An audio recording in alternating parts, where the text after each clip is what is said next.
আজ ঘুম থেকে উঠেই ভাবলাম একটা এক্সপেরিমেন্ট করব। এর জন্য আমি কিছু কাপ, চায়ের কাপ এবং একটা পিচবোর্ড নিয়ে নিলাম। প্রথমে দুটো কাপ রেখে আমার ছোট ছেলেকে দাঁড় করানোর চেষ্টা করলাম।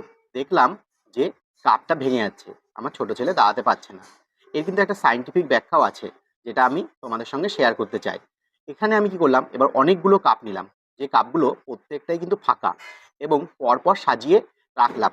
সাজিয়ে রাখার পর সেই কাপগুলোর উপর আমি আমার যে বোর্ডটা আছে সেই বোর্ডটা আবার দাঁড় করিয়ে দিলাম।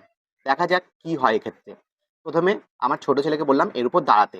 দেখলাম যে খুব অনায়াসে এসে দাঁড়িয়ে পড়লো। এর থেকে আমরা কি বুঝতে পারছি, যে কোনো সমস্যা থাকলে সেটা যদি আমি সমাধান করতে যাই এককভাবে, তাহলে সমাধান সম্ভব নয়। যদি আমরা যৌথভাবে সমবেতভাবে সবার সঙ্গে একসঙ্গে দাঁড়িয়ে পড়ি, তাহলে কিন্তু খুব সহজেই সমস্যার সমাধান হয়।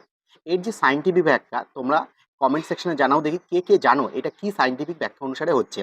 Thank you, keep watching, keep sharing.